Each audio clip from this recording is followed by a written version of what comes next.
Kolors yang dikasih Tuhan, waktu Tuhan pasti yang terbaik dan apa yang Tuhan siapkan dan berikan meskipun kadang tidak dapat kita mengerti, tetapi percayalah bahwa Allah tidak pernah memberikan batu kepada anaknya yang minta roti.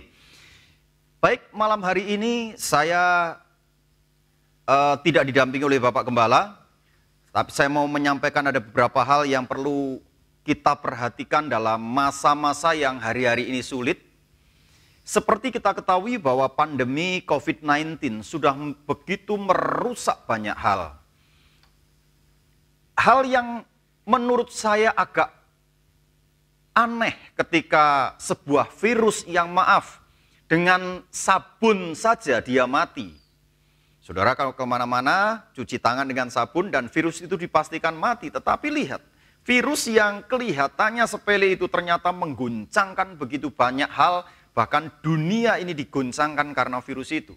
Tapi saya mau sampaikan kepada kita semuanya bahwa krisis itu terjadi bukan hanya pada saat ini saja. Krisis bisa pernah terjadi dengan luar biasa. Dan hari ini ketika krisis menimpa kita, seharusnya kita mengetahui bahwa segala sesuatu sudah pernah terjadi. Seperti pengkhotbah mengatakan tidak ada yang baru di dunia ini. Saya sudah pernah sampaikan bahwa peristiwa New Era ini sebenarnya bukan sesuatu yang baru. Kita ingat ketika Israel keluar dari tanah Mesir, bagaimana orang-orang Israel dengan suasana yang terbiasa mereka hidup, tiba-tiba mereka memiliki sebuah kehidupan yang baru di padang gurun. Yang dijadwalkan seharusnya cuma 2 tahun saja Bapak Ibu, tetapi karena ketegar tengkukan orang Israel, dari 2 tahun mereka yang tinggal melompati gunung saja istilahnya, mereka harus kembali berputar selama 38 tahun lagi atau totalnya 40 tahun. Sekarang kita bayangkan 40 tahun itu mungkin satu generasi sudah hilang generasi Mesir. Dan Alkitab memang mencatat tinggal Yosua dan Kaleb. 2 orang ini saja. Yang lainnya sudah meninggal. Tentu sebuah kehidupan yang baru di padang gurun. Lalu kemudian mereka memasuki tanah Kanaan. Saya mau sampaikan kepada kita semuanya bahwa krisis memang membingungkan dan menakutkan, apalagi dengan COVID-19 ini yang bagi ratusan juta bahkan miliaran manusia di dunia ini terintimidasi. Banyak di antara kita bahkan untuk keluar rumah saja rasa-rasanya ketakutan. Yang dahulu pengen keluar kemana saja kita tinggal keluar, sekarang mesti mencari perlengkapan alat untuk dapat mengendalikan diri, untuk dapat melindungi diri. Nah, Bapak Ibu yang diberkati oleh Tuhan, di dunia yang seperti ini menjadi sebuah pertanyaan baik medis, etika, logika kita dituntut untuk menjawab dan juga secara teologis juga menjadi sebuah pertanyaan jemaat kepada hamba-hamba Tuhan. Namun saya mau sampaikan tidak semua yang terjadi di dunia ini tentu bisa dijawab oleh siapapun. Dan ini juga yang pernah terjadi ketika, kalau saudara ingat, angkatan saya tentu ingat sebuah kelaparan yang terjadi sekitar awal tahun 80-an di Ethiopia Bapak Ibu. Ada seorang yang bernama Charles Templeton. Untuk orang-orang mungkin tidak terlalu mengenal nama ini, tetapi kalau saya sebut nama Billy Graham, tentu hampir semua, bahkan semua orang Kristen kenal siapa Billy Graham. Billy Graham adalah tokoh hebat pada zamannya, bahkan dia adalah pendeta yang yang melantik beberapa presiden Amerika Serikat. Tetapi pada zaman Billy Graham muda, dia ditemani oleh seorang yang bernama Charles Templeton dan 2 orang ini mengguncangkan dunia, bergerak atas anak-anak muda. Dan menurut beberapa literatur, Charles Templeton ini bahkan memiliki karakter orator yang lebih dibanding dengan Billy Graham. Dan banyak orang meramalkan Charles Templeton ini nanti lebih hebat dipakai dibanding dengan Billy Graham. Tetapi ketika dia mulai kuliah dalam sebuah jurusan, sebuah kampus yang liberal, pikirannya mulai dipengaruhi oleh cara-cara orang liberal berpikir, sehingga kemudian mulai bertanya-tanya tentang Tuhan. Dan itu diperparah ketika Ethiopia dilanda kelaparan hebat. Bukan orang yang tidak kenal Tuhan saja, tetapi juga orang-orang yang kenal Tuhan mulai mengalami masalah, mengalami krisis, mengalami kematian. Kemudian Charles Templeton bertanya, kalau begitu di mana Tuhan? Mengapa dia merelakan anak-anaknya menderita dan kemudian mati? Tidak ada perbedaan. Lalu apa bedanya menjadi orang Kristen dan tidak menjadi orang Kristen? Dan pada akhirnya Charles Templeton menulis sebuah kalimat yang sangat terkenal. Selamat tinggal Tuhan. Pada masa tuanya ada seorang wartawan terkenal sempat mewawancarai kenapa Charles Templeton meninggalkan Tuhan. Dia tidak banyak menjawab, cuma meneteskan air mata. Sayang pertobatannya tidak pernah terjadi sampai akhir hayatnya. Dia menyatakan meninggalkan Tuhan. Kenapa? Karena sebuah pertanyaan teologis. Kalau Tuhan itu ada, kenapa? Kenapa? Anak-anaknya pun juga ikut menderita. Dan bukankah krisis sekarang ini terjadi di seluruh dunia, tidak memandang itu negara mayoritas Kristen atau negara mayoritas bukan Kristen. Oleh sebab itulah Bapak Ibu yang diberkati oleh Tuhan, satu hal yang mau saya sampaikan hari ini adalah mari kita melewati segala sesuatu. Saudara waspada harus, tetapi jangan panik. Yang pertama, jangan panik. Bapak Ibu yang diberkati oleh Tuhan, ini bukan berarti kita meniadakan alasan untuk khawatir dengan sebuah krisis yang terjadi. Ini bukan berarti memandang sebuah persoalan itu tidak terlalu berat, enteng atau biasa-biasa. Namun saya mau sampaikan kepada kita semuanya bahwa kekhawatiran sebenarnya, kenapa Tuhan juga berkata jangan khawatir? Karena kekhawatiran itu sesungguhnya kan sesuatu yang belum terjadi. Saudara tidak kena COVID. Tapi kemudian mulai khawatir apa yang terjadi seandainya kena COVID. Nah kata-kata seandainya ini yang kemudian membuat saudara mulai mengalami kepanikan. Sekali lagi silahkan waspada dan memang harus waspada. Keluar harus dengan pakai masker atau face shield. Lalu kemudian saudara cuci tangan atau pakai hand sanitizer atau apapun yang membuat saudara bisa nyaman.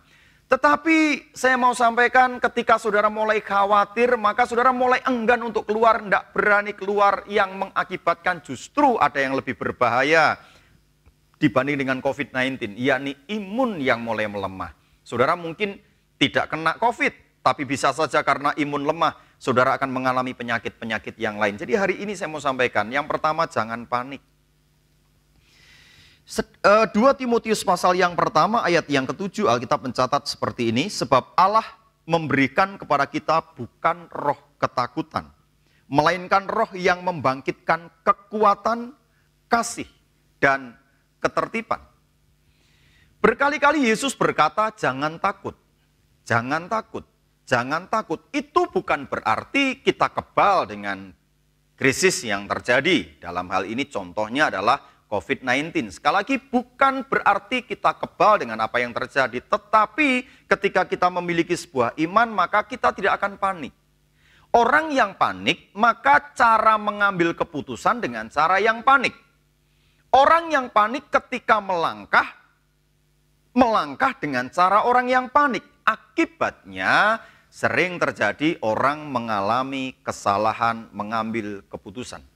Oleh sebab itulah ketika kita menghadapi krisis dengan serius, tetapi mempertahankan rasa tenang dan harapan dalam batin kita, maka saudara akan melakukan segala sesuatu dengan sebuah keputusan yang wajar, bukan di dalam kepanikan.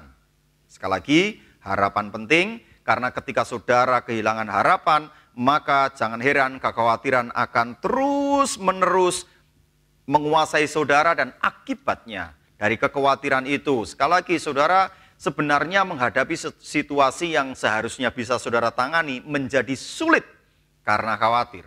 Kalau di PHK bagaimana? Saudara belum di PHK. Kalau nanti kena penyakit bagaimana? Saudara belum kena penyakit.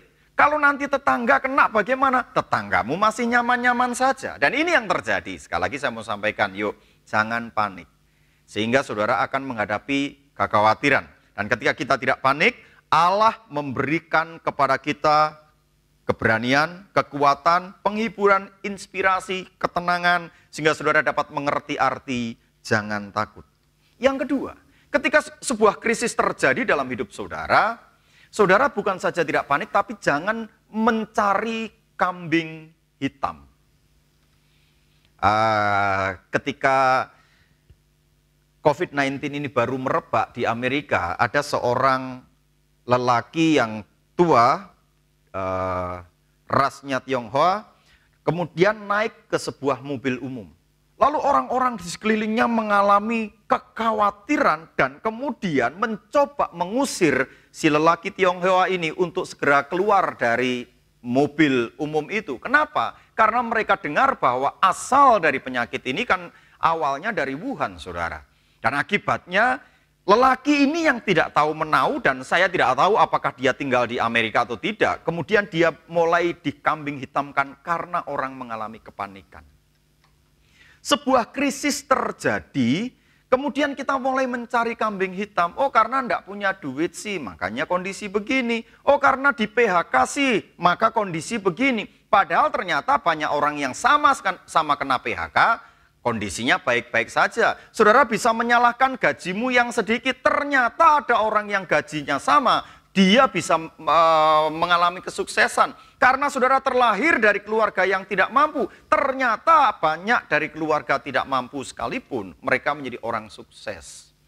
Jadi hari ini apapun yang terjadi, krisis apapun yang terjadi, jangan mencari kambing hitam. Sebab penyakit yang hari ini terjadi, COVID-19, tidak bisa kita bebankan kepada satu ras atau satu negara. Ini menjadi sebuah penyakit asing yang kalau ditanya siapa yang salah, ini atas kehendak Tuhan kok. Kalau bukan kehendak Tuhan, saya percaya ini sudah selesai. Lalu Tuhan kalau memiliki kehendak seperti ini, siapa yang berdosa? Saya diingatkan di dalam kitab Yohanes pasal yang ke-9 ketika seorang yang sakit buta meminta-minta, lalu kemudian murid-muridnya bertanya, ini dosa siapa? Ayahnya kah? Ibunya kah? Lalu Tuhan Yesus dalam ayat yang kedua berkata, tidak seorang pun. Bukan salah siapa-siapa, tetapi agar nama Tuhan dipermuliakan. Nah, kadang-kadang kita berpikir ini laki-laki ini lahir menjadi buta sehingga dia menjadi seorang pengemis. Dan kita menyalahkan orang tuanya. Mungkin orang tuanya begini, orang tuanya begitu. Saya mau sampaikan kepada kita semuanya, jangan pernah mencari kambing hitam. Memang dalam berbagai krisis yang terjadi termasuk COVID-19 ini banyak membatalkan acara. Ada yang pernikahan yang sudah merancang resepsi pada akhirnya harus pemberkatan saja, tidak ada resepsi. Ada juga yang sudah merancangkan ulang tahun pernikahan ke Bali, hari ini harus persekutuan di rumah. Dan banyak hal yang dibatalkan lewat COVID-19. Tapi saya mau sampaikan kepada kita semuanya, kasih bukanlah salah satu yang dibatalkan oleh krisis. Dalam hal ini COVID-19. Kita harus tetap memiliki kasih tanpa harus mengkambing hitamkan orang lain. Kalau ada orang lain yang bersalah dan akibat kesalahan orang itu kemudian kita menderita, saya mau sampaikan kepada kita semuanya, Yusuf tidak salah apa-apa dengan saudaranya, tetapi gara-gara saudaranya dia terusir dari keluarga yang sudah cukup baik itu, lalu kemudian dia sampai ke Mesir. Tetapi lihat, pada akhirnya pasalnya ketemu. Yusuf harus menjadi orang kedua di Mesir. Jadi hari ini, kalau ada sesuatu yang terjadi atas hidup saudara, karena orang lain, percayalah, Allah tetap turut bekerja, termasuk dalam krisis yang menimpa saudara hari ini. Yang ketiga, dalam kondisi seperti ini, ketika saudara mulai tidak panik, lakukan segala sesuatu baik, tidak mengkambing hitamkan orang, maka saudara bisa mulai mengucap syukur kepada Tuhan. Jadi penting, makanya Paulus berkata, mengucap syukurlah di dalam segala hal. Tidak hanya ketika suka, tidak hanya ketika duka, tetapi di dalam segala hal, sebab itu yang dikehendaki Allah di dalam Kristus Yesus. Kita semua adalah pengikut Kristus, kita semua adalah orang-orang yang percaya kepada Tuhan. Artinya, kalau kita percaya kepada Tuhan, percaya bahwa segala sesuatu di dalam kontrol Allah, termasuk krisis yang menimpa hidupmu. Entah saudara di PHK, saudara mungkin berkata, gara-gara atasanku lah aku di PHK, karena kondisi ini aku di PHK, karena kesalahan orang lain, bukan kesalahanku tetapi aku di PHK, percayalah Allah tetap turut bekerja. Sebab itu kalau saudara bisa memahami itu, maka saudara masih tetap bisa berlutut dan berdoa. Ketika saudara bisa berlutut dan berdoa, Allah yang akan memberikan pertolongan kepada saudara. Nah, perlu juga ketika dalam kondisi seperti ini, saudara datang bukan kepada orang-orang yang sedang mengalami persoalan yang sama. Saudara datang kepada orang-orang yang sedang on fire, datang kepada mereka, ngobrol dengan mereka, atau mungkin orang yang pernah mengalami hal yang serupa, saudara datang kepada mereka, bagaimana sampai orang itu bisa bangkit dan mulai masuk di dalam doa. Jangan lupa, doa memang tidak menyelesaikan segala sesuatu, tapi dengan doa segala sesuatu dapat diselesaikan karena saudara dikuatkan dengan doa itu. Doa tidak hanya ketika saudara dalam masalah. Doa seharusnya melampaui masalah. Artinya ketika kondisi baik-baik tetaplah berlutut dan berdoa. Ketika dalam kondisi yang sulit berlutut dan berdoa. Yosafat mengalami ketakutan ketika orang Moab, Menim dan Amon, 3 bangsa dengan pasukan yang besar datang hendak menyerang Yosia. Lalu kemudian Yosia berkata kepada Tuhan, Tuhan, ini yang terjadi. Dan kemudian Raja Yehuda itu diberikan kemenangan. Bukankah banyak yang terjadi termasuk ketika Elisa dengan hambanya yang namanya Gehasi dikepung di kota Dotan itu oleh orang-orang Filistin. Lalu kemudian ketika dilihat oleh orang Aram, ketika dilihat oleh Gehasi, Gehasi ketakutan setengah mati karena Dotan sudah dikepung oleh tentara Aram. Tetapi kemudian Elisa berkata kepada Gehasi, jangan takut, yang menyertai kita lebih besar dibanding yang menyertai mereka. Lalu kemudian Tuhan membuka mata Gehasi, dia lihat pasukan yang besar hari itu menyertai mereka. Jadi hari ini datang kepada orang-orang yang sedang on fire, berdoa bersama dengan mereka. Percayalah ketika saudara berdoa, Matius pasal 18 ayat yang 20 berkata, di mana 2 atau 3 orang berkumpul dalam namaku, aku di sana di tengah-tengah mereka. Dan ketika mereka sepakat meminta dalam namaku, Allah akan memberikan kepada mereka. Yang terakhir, percayalah bahwa Tuhan tetap menyertai saudara. Dalam frame apapun yang terjadi, percayalah bahwa Allah menyertai saudara. Orang-orang yang mengalami krisis mungkin merasakan perasaan terisolasi yang menambah ketakutan. Dan banyak dari kita ini, bahkan jika kita tidak terinfeksi dengan COVID-19 ini, mulai yang mengenal orang-orang yang sakit, yang mati, kebanyakan orang mulai bertanya mengapa ini terjadi. Tidak ada jawaban yang memuaskan untuk pertanyaan itu, yang pada intinya adalah pertanyaan mengapa penderitaan itu ada, sesuatu yang telah dipikirkan oleh para teolog berabad-abad dan memang pada akhirnya kita tidak bisa memberikan jawaban yang memuaskan.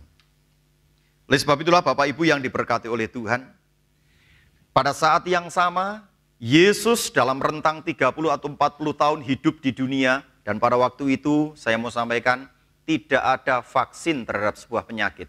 Sehingga kusta mematikan, penyakit-penyakit yang lain mematikan, penyakit yang infeksi yang banyak membunuh orang. Dan Yesus hidup pada abad itu. Sehingga Yesus bukan saja karena dia adalah Allah maka dia mengerti, tetapi karena dia manusia yang turun ke dunia 30-40 tahun bergaul dengan orang-orang yang mengalami krisis, sehingga Yesus bisa memberikan solusi untuk krisis lewat kebenaran firman Tuhan. Yesus yang memahami ketakutan, kekhawatiran yang kita miliki ini. Yesus yang memahami saudara, bukan hanya sekali lagi karena dia adalah Allah, tetapi karena dia memiliki pengalaman itu. Sebab itu Tuhan berkali-kali berkata, jangan takut.